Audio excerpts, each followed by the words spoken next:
Hello, everybody. It's a Sunday Summits with a Purpose in conversation with Kobus. And I'm going to introduce you to Kobus. We're back in South Africa talking about climbing locally. He's one of the people that has got an exciting challenge that some of you may want to try. I have tried it, and I know other mountaineers have tried it out there. And let's hear about it from Kobus himself. So who is Kobus? And thank you so much for agreeing to come and chat to us this afternoon. Awesome. Hi, good afternoon, Sarah. It's nice to chat to you as always. Yeah, thanks for the invite. Much appreciated. Fantastic. Thank you. So who is Kobus?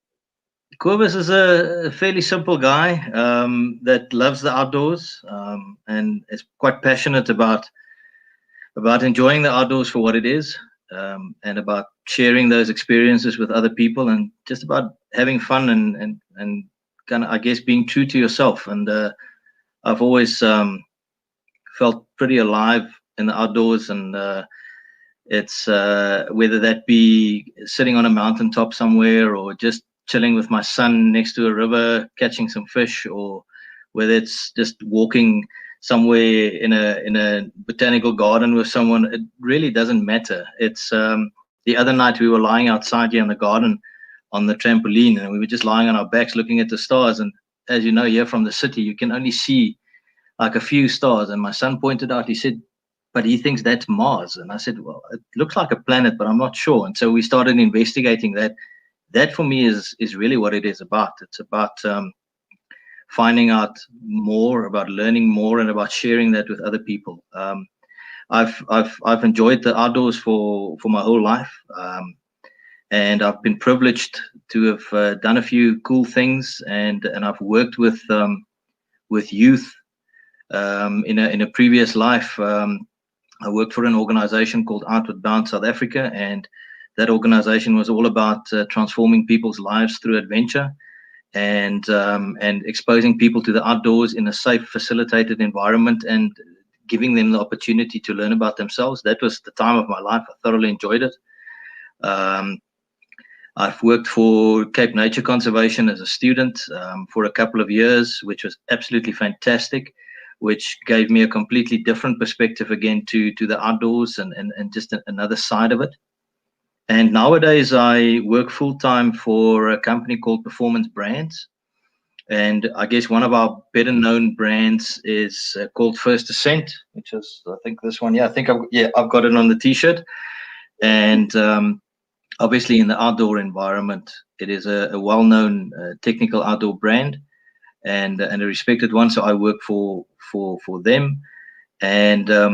And then I've also got a small little sideline site that I've developed recently called mountainskills.co.za, which I'm busy building on at the moment, which is a resource platform, really, at this stage, more than anything else. It's filled with resources for people that want to learn more about the outdoors, and it's free of charge, and it's there. And it's not just all my stuff, it's also stuff that I borrowed from other people with their permission, and have shared it there and given them obviously the credit, so that you know where to go afterwards if you want to find out more about a specific topic.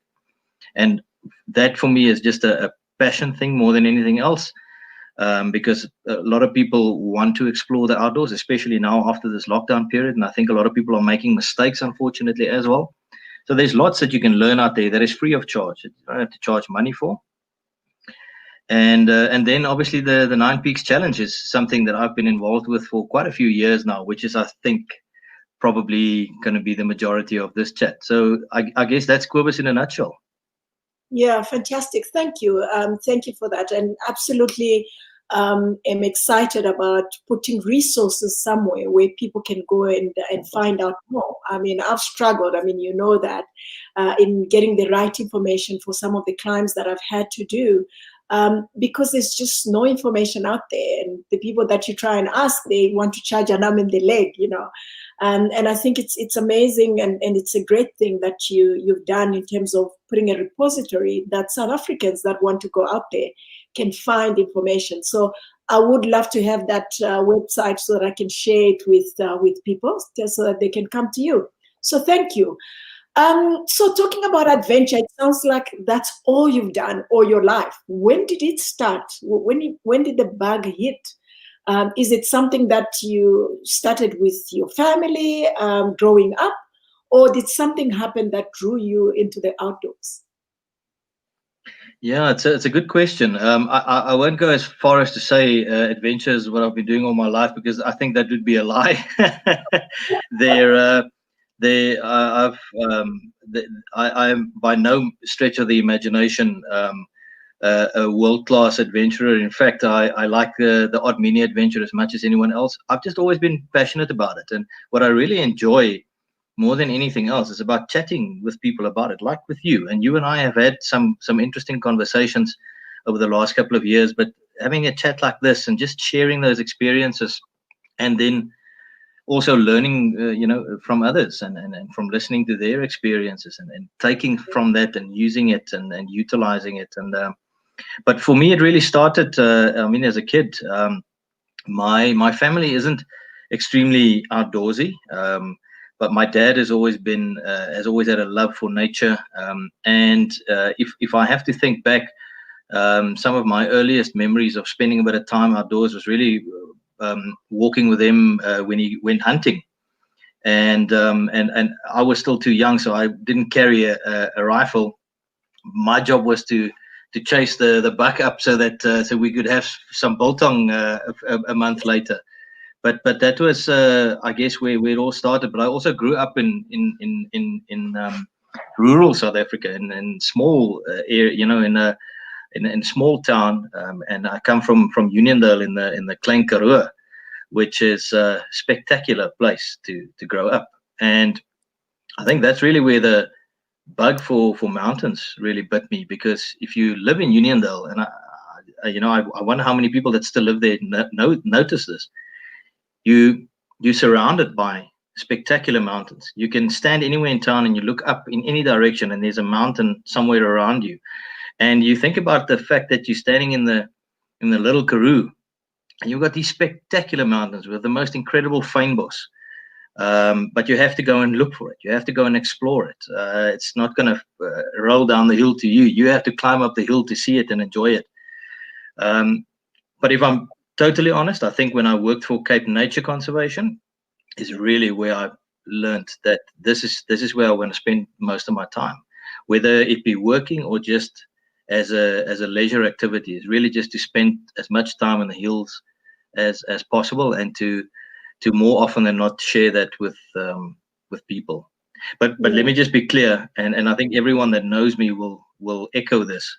I'm not a runner. I'm not a hiker or a climber or any of these things. I just thoroughly enjoy the outdoors, and I think it's good that we stretch our imaginations a little bit, and every now and again look for something creative to do, which is really where this 9 Peaks thing came from. That is interesting you say that. So before we go to the 9 Peaks, what does adventure really mean to you then? Different people have different meanings for it. I consider you as an adventurer. What does that mean to Kobus? So you came through a little bit patchy there, but I think your question was, what do I see as adventure? And a number of years ago, I did some research for a talk that I was invited to go and present, and it, amongst other things, had to do with the 9 Peaks and mini adventures in general. And I found this this interesting. I'm trying to remember what his name was. Something that I read that someone else wrote, and a guy that was quite famous from the UK. I'll tell you his name now. But anyway, and he wrote, to him, adventure is a state of mind, and that really resonated with me. That kind of stuck to me, and that all of a sudden, to me, at that stage, made complete sense, because to me, what that means is, for some people, if for them to have an adventure, they have to do amazing things like summit Everest. I mean, you are point in case, and may I just say that as far as determination goes, you've set the example to all of us. but not all of us are destined to summit Everest or to do, amazing, incredible adventures like that. But if it's just purely a state of mind, then adventure can be going for a ride around the block with your bicycle with your kids. That can be an adventure. Pretty much anything that you can conceive, that you can come up with, can become an adventure. And that's what that phrase means to me. Adventure is a state of mind. I truly believe that, and that's how I see it.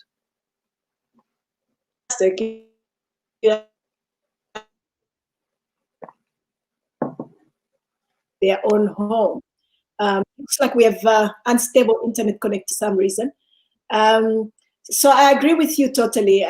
Different people attach different meanings to adventure. I know that during lockdown, some of us found running around the yard adventurous. I discovered plants in my garden that I didn't know about, that I wouldn't have known about had I not been running around the yard.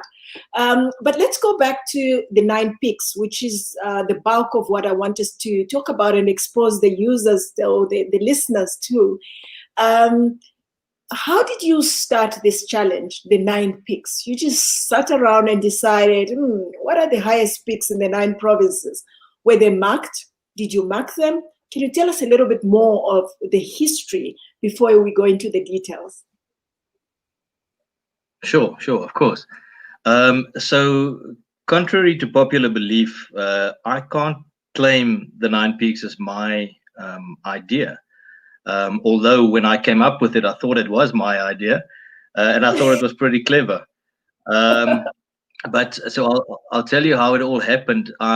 So at the time I was employed by First Ascent. It was still a single brand business, and First Ascent just launched their first backpack range, and we were busy trying it out and testing it. In the good old days, we had some fun with gear, and there were exactly 9 different bags. And then I can't remember exactly how it came about, but then I, for some reason, put 9 bags and 9 provinces together. Obviously, South Africa has 9 provinces. And then I thought, but it'd be pretty cool to actually go and scout and explore each of the province's highest peaks and do it with a different one of these backpacks. And then obviously use that and photography that goes with that to launch the First Ascent backpack range. And then to add another 9 to it, I thought, well, let's see if we can do it in less than 9 days. So it was 999 and with lots of 9s. And then I started researching it a little bit, and I found completely by accident through someone that I knew a phone number for a guy in Leidenburg, and contacted him. And him and another lady had done the 9 peaks prior to that, and it took them just under 9 days, I think. And they did it together, and they had lots of fun. And obviously, they had a different motivation for doing it. And I started chatting to them and got some more information, and that was quite insightful. And then I realized, look, this was not a new idea, but it was an idea that no one actually knew about. There was nothing said about it, nothing mentioned about it. And subsequently, I've also learned that some other people over time has also done it that I didn't know about. And I thought this was just too cool to be quiet about. We had to talk about it. And so anyway, the only way to do that is to actually go and do the adventure and make a success of it, and then get other people to get excited about it. And that's what we did. What made my first trip, and I say first because I've done the 9 peaks a few times now, but my first trip, what made that unique was it was the first time that it was done non-stop as a solo challenge, and I literally had no clue what I was getting myself in for. So yeah, learned a lot from it, but had a great adventure. And then the way it became a bit more of a formal challenge was that after that I got invited. Suddenly people thought this was pretty cool, so there were some newspaper interviews and some chats and some talks and some stages here and there and a radio interview or two. And I thought that was pretty cool. I like to share those experiences with people. I was privilege to do that. And then people started phoning me and saying, we also want to go and do this. How do we go about doing it? Can you help us? Can you send us some information? And over time, I started getting more and more phone calls like that. And that's how I decided to formalize it a little bit and to also create a website. And we're actually busy building a new website again, which will hopefully by early in the new year will be ready. And just to make it accessible to anyone, free of charge. It's there for anyone. It's not mine. It's a public thing, and that for me has always been important. And in terms of formalizing the actual challenge rules, the first time my solo FKT, which is the fastest known time, which my original time was, it sucked. It was very slow. And the first time that was challenged, I thought, well, okay, if someone is going to challenge a time, then there needs to be a set of rules. And so I actually used him. I echoed off him. It's a good friend of mine. His name is Daniel Barnard. And I had a chat with him. I actually went to go and visit him. He lived in Paris at the time, and we spent a weekend together. And I said to him, well, you're going to challenge my time. I know you're going to beat it by a lot. You help me, and let's draft some rules here so that we two minds are better than one. And that's how the whole thing really became something a bit more of a formal challenge, I guess. Yeah. I'll tell you what I liked about participating in the challenge. So I've done it twice. It was the idea of organizing logistics on your own, calling the people, because some of these peaks are on private properties, organizing with them to allow you access to their properties so that you can step on top of the province. Some of them not so friendly though. Yeah, it's one specific one that I won't mention that charged us 1,000 rand to get into the property, which is absolutely crazy. I think at some point, some municipalities needs to take care of that. Kobus, so tell us, who's done the fastest? First of all, maybe can you take us through the highest peaks in all the provinces? I know Mafadi is the highest in South Africa. So yes. That's in KZN, correct? That's correct, yes, yeah. And yes, go ahead. Yeah, so please don't ask me to quote all the heights above sea level. I can't remember all of them. but yes, so of the 9, Mafadi, which is the highest peak in KZN, which is in the central Drakensberg, also the highest peak in South Africa. And then there is a peak called Namahadi, which is the highest in the Free State. And for those people that think the Free State is flat, I've got a big surprise for you. There's nothing flat about that. You've got a smile on your face because you've had an epic adventure on Namahadi yourself. And then there's the very daunting Kwaduma in the Eastern Cape, which is again very interesting. And I see you smiling because again I know why. Then there is and those 3 are like serious peaks, and there's serious climbs, and they take a bit of effort. Then there's in the Western Cape a peak called Sewewekspoort Peak, and it's quite close to Toverkop, which is really well known in the Ladysmith ranges, which is a spectacular climb with the most beautiful view from the summit. But again, people often underestimate it until they actually arrive there and they see that it is very, very steep to get to the summit. Then in the Northern Cape, the peak is called Merge Point. It's on private land. And it is right on the southern tip of the Northern Cape. So you're actually on the Eastern Cape border with the Northern Cape. And it is a bit of a mind boggle because when you stand on the summit of it and you look into the Eastern Cape, you can see Kompasberg, which is also very well known. And Kompasberg is higher than Merge Point. And so you think to yourself, but am I actually in the right place? And then you realize, but this is a provincial challenge. So yes, you are in the right place. And then to kind of complete the challenge, you've got the 4 smaller peaks up in the northern parts of the country. So we've got Iron Crown in Limpopo, which is spectacular. And then we've got the Berg in Mpumalanga, which is near Dullstroom. a very easy peak. We've got Nooit Gedacht West in the Northwest Province, which has been a peak with lots of controversy, considering how easy it is. And then there is Torenkop in the Suikerbosrand Nature Reserve, which is the highest peak in Gauteng, and then also by miles the easiest of all the 9. So that's basically how the whole thing fits together. I think I was smiling because as you were, mentioning the names, I could see Namahadi as an example. We summited the wrong peak. And I remember that we didn't actually have a compass at the time. So we were using Google Maps, which please don't do that. And Google Maps took us to a different mountain. And when we submitted the evidence, because you demand that people submit evidence pictorial, you were like, I think you're on the wrong mountain. And I'm thinking, oh my God. And we had slept in the middle of nowhere. It was just crazy. But it's also fun as well.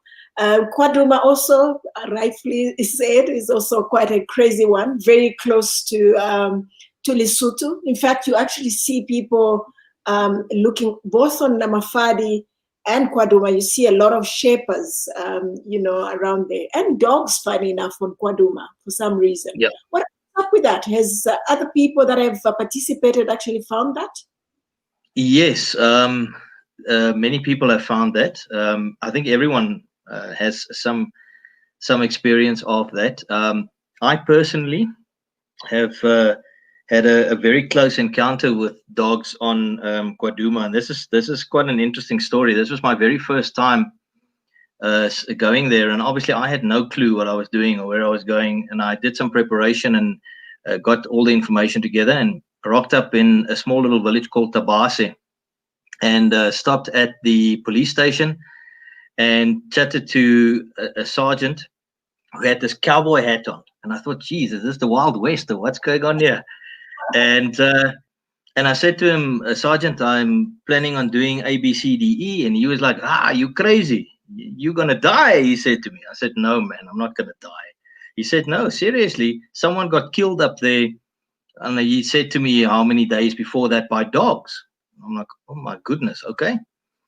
And he said to me that apparently one of the shepherds in the area passed away. I forget for what reason or what was wrong. And he had 4 dogs, and these dogs just went crazy, and they were just as a pack, and they were staying on the mountain, and they were looking after themselves type of thing. And they couldn't track these dogs down to shoot them. And these dogs actually killed someone. And so I left. So the sergeant got into his car with his cowboy hat, and he gave me a lift up to the top there, and I started hiking up.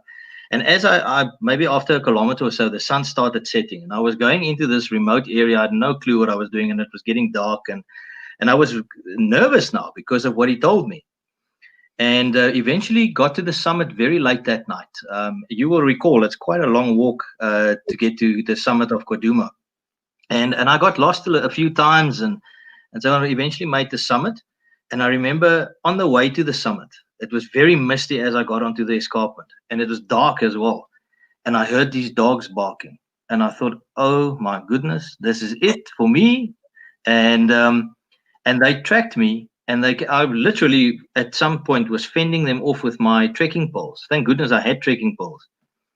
And they tracked me all the way.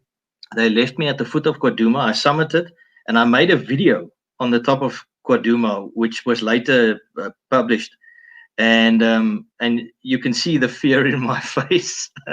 and I didn't want to go down. I was absolutely terrified. But now obviously I had to eventually, so I pulled myself together and went down. And on the way down, the same thing happened again. And they tracked me eventually right up to the edge of the escarpment where you leave the escarpment and you start going down with that steep descent. And I was absolutely terrified. And on some of the GoPro footage, it was dark, so you can't see anything. But you can hear these dogs, and you can hear me swearing at them and fending them off. And I've never been that absolutely terrified in my life. I laugh about it now, but let me tell you, subsequently, I've been back to Kwaduma a few times.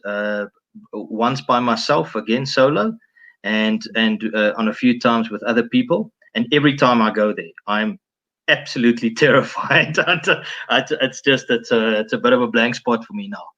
Yeah. But yeah, other people have also encountered them, but no one else that I know of have actually had issues with the dogs. But I know there's been some other incidents, which you will also obviously know about. Yeah, Yeah, absolutely. I think it's an excellent idea. One of the things that I liked about it is, we keep talking about the 7 summits and going all over the world. I think charity begins at home. I did the hike in Cape Town. I'll tell you what it is when I think about it just now. It just made me realize that we actually have a beautiful, the Otter Trail. Yeah, that's it. It's around George, if I'm not mistaken. I just realized how beautiful the country is, how beautiful Africa is. And I think we need to start at home and then go out and do all these amazing things outside. And that's why I decided to actually do the 9 peaks. It is challenging, especially when you're following the rules and you're trying to beat a record or set a record that is going to be difficult for other people to challenge.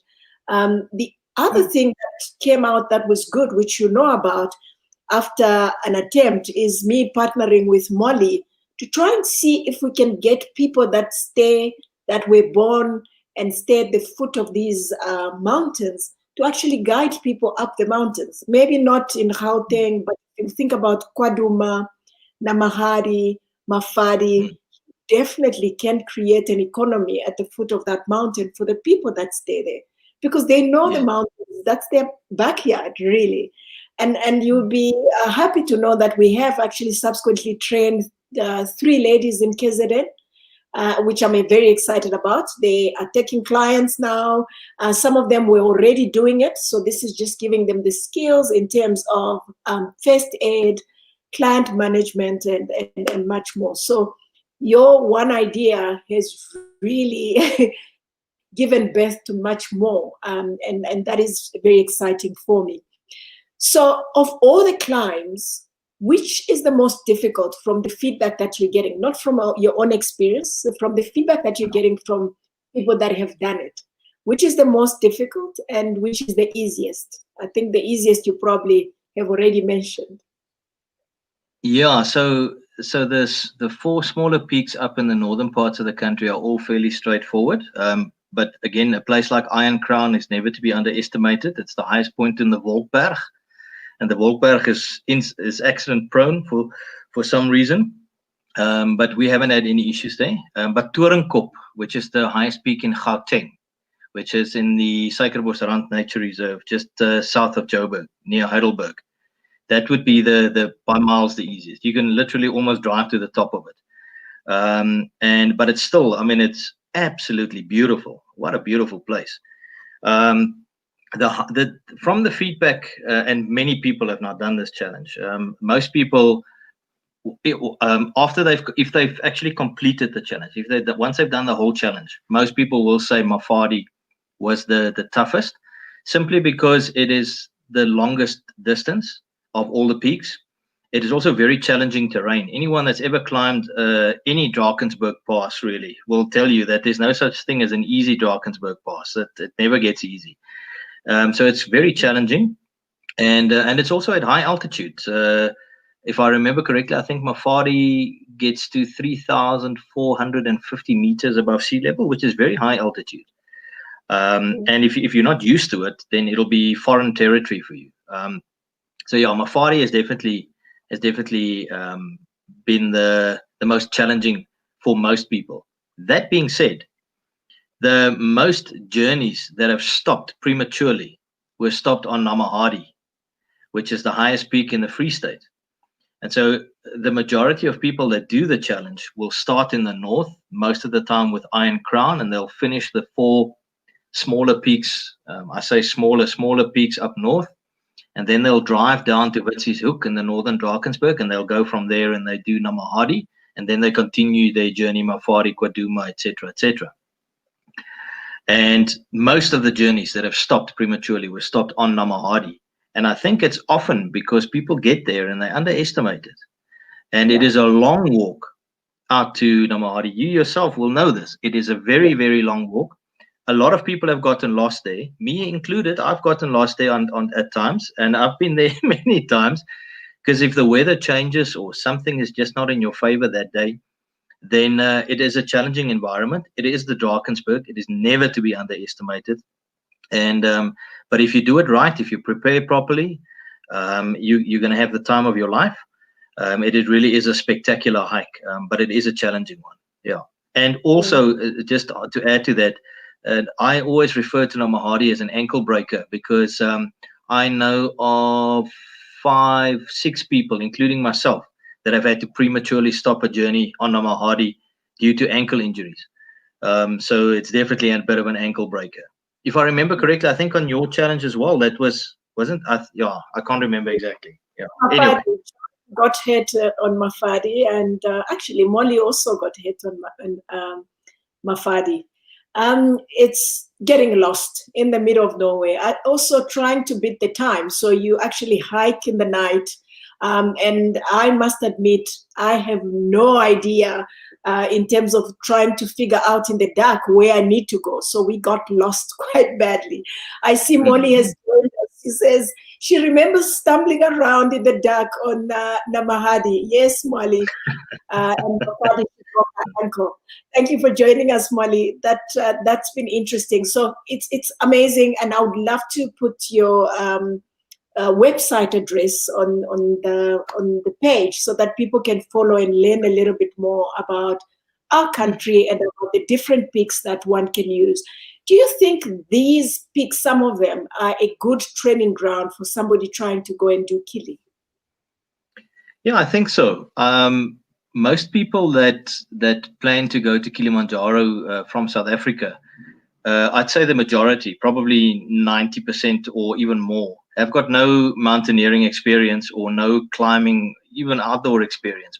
The bulk of people that travel to Kili from here are totally inexperienced. I mean, they literally walk into an outdoor shop and they buy their kit, and it's the first time they've owned a pair of hiking boots and trekking poles, etc., etc. They've got no clue what they're doing,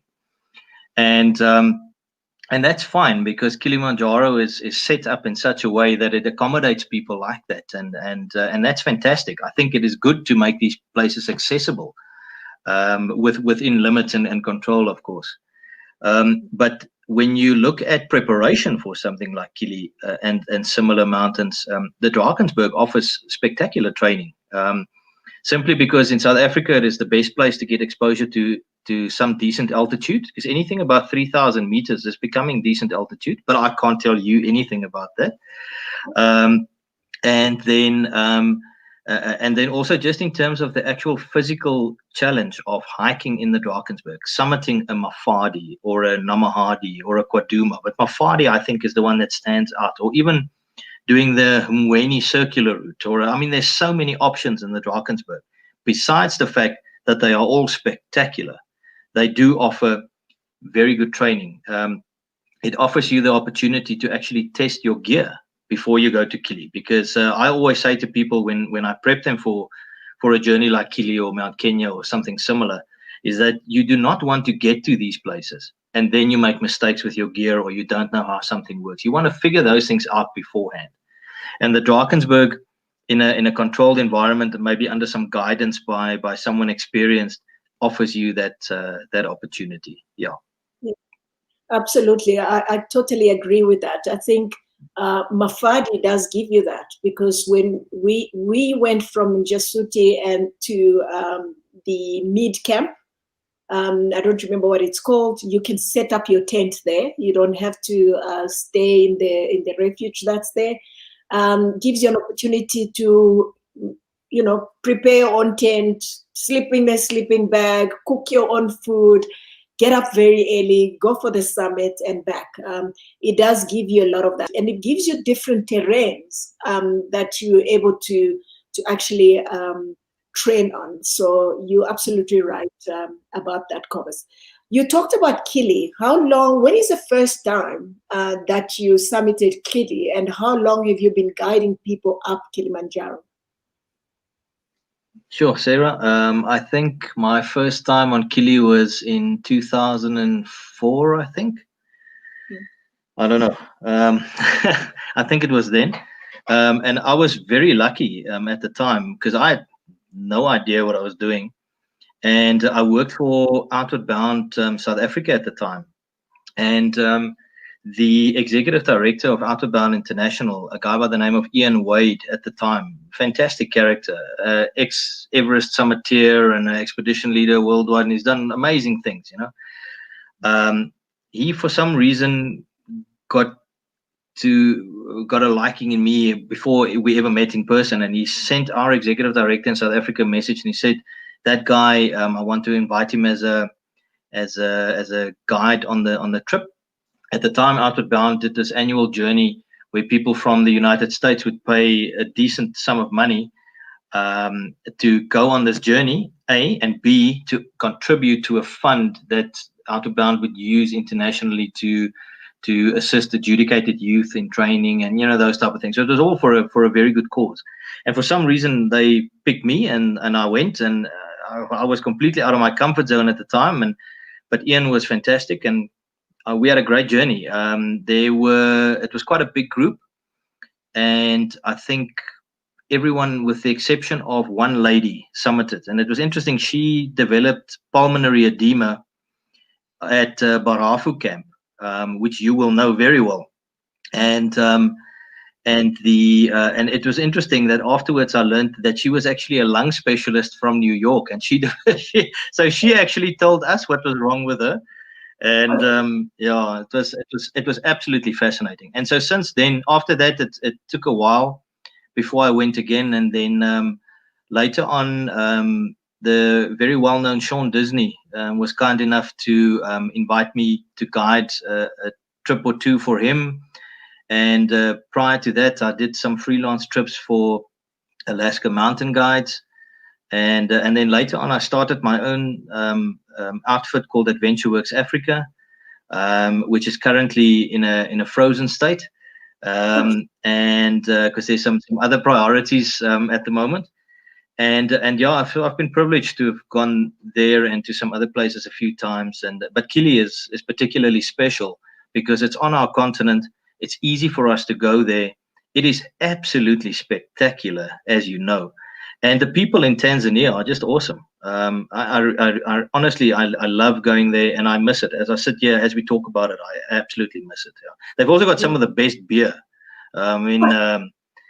Yeah, their beer is fantastic. Yeah. I wouldn't know that. So Kili has different routes. Can you maybe just briefly talk about the different routes and which is your favorite and why? The routes on Kili. Yes. So on Kili, there are a number of different routes. There's the Shira route, which is a fairly easy approach because you can actually travel quite far up by vehicle. I personally don't like it. Then there's the Lemosho route, which is very good for an acclimatization schedule because it's a little bit longer. So you spend a bit more time on the mountain. There's also the Northern Circuit, or as the locals they call it, the American route, which is the longest exposure, which kind of takes you around the mountain, which is pretty cool. It's also the only route that I haven't completely done ever. I've done all the others. And then there's the most popular route would be between the Machami and the Marangu. And the key difference between those two is that the Marangu, you stay in hutted accommodation on the way up, whereas on the Machami, you camp in tents, as you do on all the other routes. But I'm hearing rumors that they're going to build huts on Machami because it's become so popular. And another key difference between Machami and Marangu is that on the Marangu, it's also the only route where you use the same route to go up and down. Then there's also the Umbwe route, which is a very direct route, absolutely spectacular. That was my first route that I ever did on Kili. I absolutely loved it. It was just wild. The first 2 days, you don't see other people because people are scared of it, because in the old days, when they still climbed Arrow Glacier, they used to use Umbwe as the approach. And so it was seen as the fastest, most direct approach, and as a result, people didn't acclimatize properly, and the success rate was poor on that route. Nowadays, if you use it as a trekking route, you after day 2 you meet up with the Machami, and then from there on you follow the Machami circuit. And then there's of course on the northeastern side, there's the very popular Rongai route, which is pretty cool. The first campsite on the Rongai route is called the Simba camp, and it's because when you camp there at night, sometimes you can actually hear the lions roar in the distance. And where they're roaring from, I don't know, but as you know, you can hear lions for a long distance, and that's why that camp is called Simba camp. I think that's the reason why, or maybe there are lions there. I don't know. I've never seen them. Yeah, those are the routes. I don't think I've missed any. Yeah, no, you've actually covered all of them, if I'm not mistaken. Kobus, you've been going for a few years now.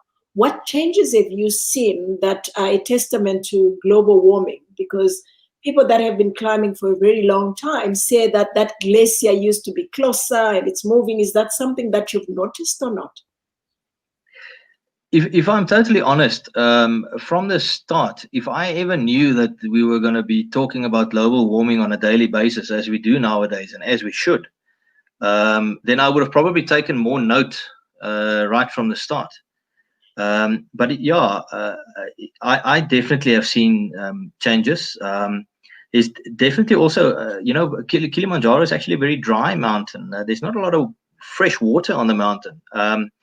But I've definitely noticed that the glaciers are smaller. And then also when you talk to the locals there, the guys that climb that mountain every 2-3 weeks, they've obviously seen the dramatic changes, and they will tell you that yes, there has been changes. I also know that I think it's the last 20 or 25 years or something, there's been this study. There's this group from somewhere in Europe, I think, and they fly out every year at the same time, and they go to the same spot on the Kibo crater, and they take a photograph in a specific direction or 2 directions or something. And over the last 20 years or whatever, that photographic documentation has actually shown, you can clearly see how the glaciers are receding and becoming smaller. So I think if we say that like some former US presidents, now recently former US presidents, if we say that there's no such thing as global warming, then we're just idiotic. There's definitely something happening, without a doubt. Yeah. I don't know. He's not former yet, but having said that, how has COVID-19 and the lockdowns affected you? You did say that your tracking and climbing company is on hold. Does this have anything to do with COVID or not? How has it affected you personally? So personally, I've gained weight because I'm not one of those people that can run around my house. I find that incredibly boring. And yeah, it's been interesting. It's been an interesting time, but I mean, we've made the most of it. But yeah, I've definitely gained weight, and I'm definitely not as fit as I was in February, and I was very fit in February. But in terms of the business, no, I didn't put that on hold. I don't want to say I stopped it. I didn't put that on hold due to COVID. I actually put that on hold prior to all of this nonsense that's currently happening, and it was really just a question of time. I guess you get to a point where you have to prioritize certain things in your life, and so my son is first, and I try and focus on my job. I'm a very loyal employee of Performance Brands, as I mentioned earlier, and that needs to take priority. And then comes all these other things. Also, something that I'm hoping to start doing again from early next year is to use that Mountain Skills platform that I mentioned to you, and to start sharing more information through it, free of charge again, and maybe have some quizzes that people can do on there or stuff like that. But also, as you will know, I'm also an adventure guide assessor, and there aren't many in South Africa. And to use that platform to start assessing more guides again, and that unfortunately or fortunately, I don't know, it takes time. I almost feel a responsibility to really get stuck into that again and start getting involved without that obviously interfering with my day job and my family and everything else. It also provides the ideal opportunity to kind of share the passion of people and the outdoors by helping these new adventure guides to achieve their goals and to become qualified and legal, and they can work and operate. Yeah, fantastic. Thank you so much for sharing that. There is one question that I always ask my guests, and I'm hoping that you can also share with us some insights. Knowing what you know today and the experiences that you've had, what would you tell a younger Kobus with the insights that you have today? What advice would you have for him? Sure, that's a difficult question. You should have prepared me for that. Where would you find that?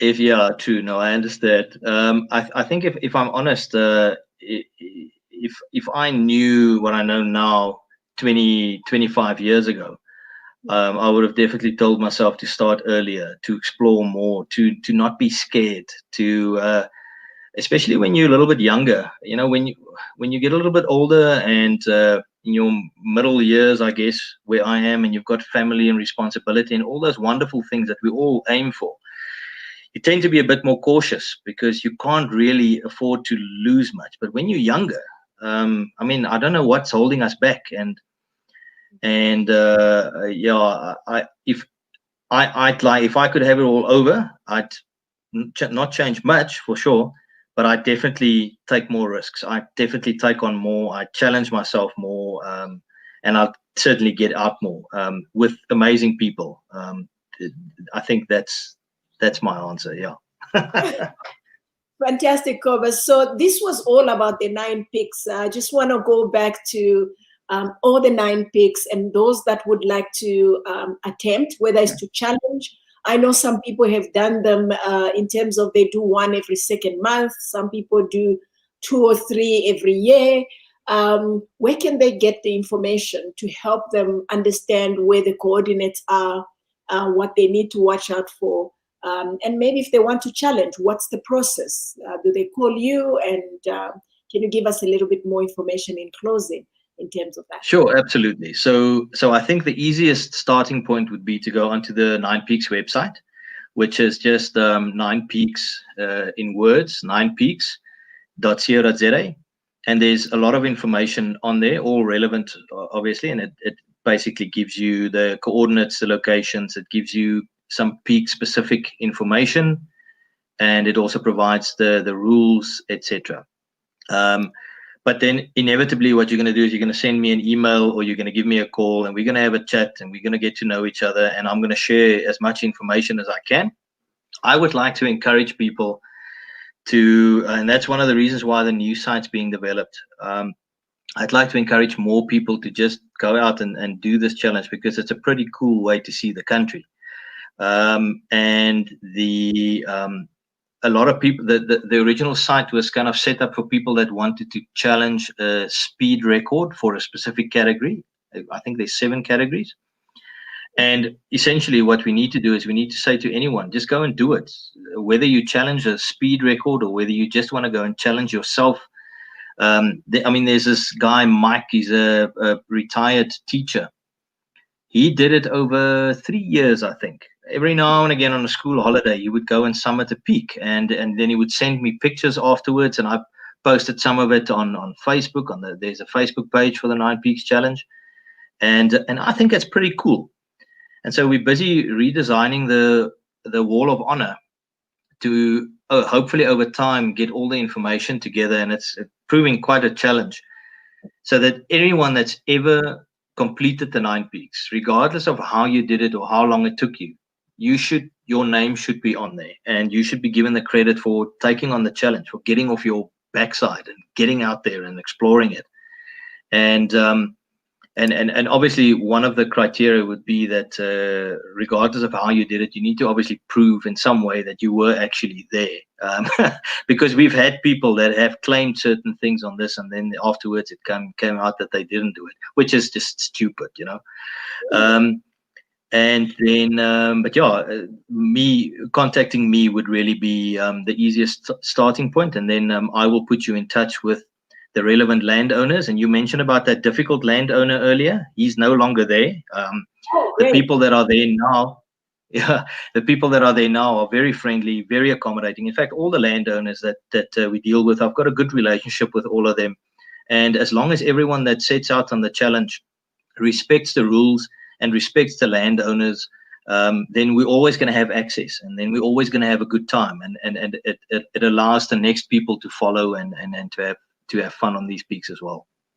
Exactly. It's actually funny you say that. It's just stupid for people to lie. I had a guest last week who we talked about how some Indian climbers on Everest Photoshop their pictures, which has now presented quite a bit of a challenge there. Never mind, we had one South African that tried to climb it without paying the permit. So people are interesting everywhere, you know. Kobus, thank you. I don't know if you have any last words for everybody before we thank you and we say goodbye to everybody watching. Is there anything that you would like to close with? No, it's just thanks for having me on the show and for chatting. It's always cool to catch up with you. There was a time where we had frequent coffees. Nowadays you are way too busy a person. but this is also cool. Thank you. But no, I guess last words is really just that the Nine Peaks Challenge is there for anyone to enjoy, regardless of who you are, where you're from, what your experience or your background is. And the challenge is set up in such a way that you need to actually do a bit of planning, and that is part of the fun. Don't expect everything to just be given to you. You need to do a bit of planning. You need to do some background, and that really prepares you. And I think that makes the challenge worthwhile. And I'd like to challenge anyone, if you've got a bit of an adventurous spirit, to get out there and to go and look at this challenge and to go and have fun by yourself or with your mates or however you choose to do so. And then to just remind everyone that if they want to get some free resources where they can learn a little bit more about outdoor skills and those type of things, because a lot of this you can learn from just reading documentation and learning from other people, is go on to mountainskills.co.za. Everything on there is for free. I think the site is still live. I haven't been on it for a while. And over time, as time allows for me, I will obviously add more stuff there, and just get off your ass and go out and have some fun and be safe. Yeah, fantastic. What you haven't mentioned is, if you're challenging any category, you need to call the people that hold the current record, tell them that you're challenging their category, and they say yeah, and they'll be watching you. And Kobus kindly access to his the Nine Peaks Facebook page. You're able to tell everybody where you are. You put updates on there for the duration that you're doing the challenge. So it is fun. I think it's an exciting project. You want to say something? Yeah, just one thing. Now that you've mentioned that, and this is actually probably the most important thing to mention, is the Nine Peaks has also done quite a bit of good. Just thinking back, and I can't take any credit for this. Just thinking back, for instance, what you've done, and you've told us earlier about how you and I mean, you and I had conversations about this a year or 2 years ago, about how you identified those people, and you've now subsequently assisted them to get formal training and better training and have access to certain resources so they can look after themselves and add to the economy by guiding people in these spectacular places. That is fantastic. Then there's an organization called Meals on Wheels Community Services South Africa. They've done 2 or 3 Nine Peaks challenges. And I think, so there was one planned for this year again, but that's probably not only going to happen next year. And through that challenge, they've raised so much awareness and raised so much funds, and there's a lot of good that have come from that. There's been other charities as well that have been involved and benefited from the Nine Peaks Challenge through people's generosity, and that's fantastic. And that for me is really what it's about. I mean, I don't make any money out of this. I don't gain anything from it. It's just formalizing something, putting it out there, and it's open to anyone to go and explore and enjoy. And that is for me really what it is about. Fantastic. Thank you so much, Kobus, for your time, for your dedication to the outdoors, and for making sure that we see South Africa differently and not just the world. And to everybody that joined us today, thank you, Molly, and everybody else that came on the call. And to those that will be watching this thereafter, I hope you gained something from this. And contact Kobus should you wish to, do the 9 picks one at a time. Or you can reach out to me and I'll share the information that I know and point you in the right direction. I hope you have an amazing Sunday, and I'll chat to you next Sunday. Thank you. Thank you, Kobus, once again. Bye.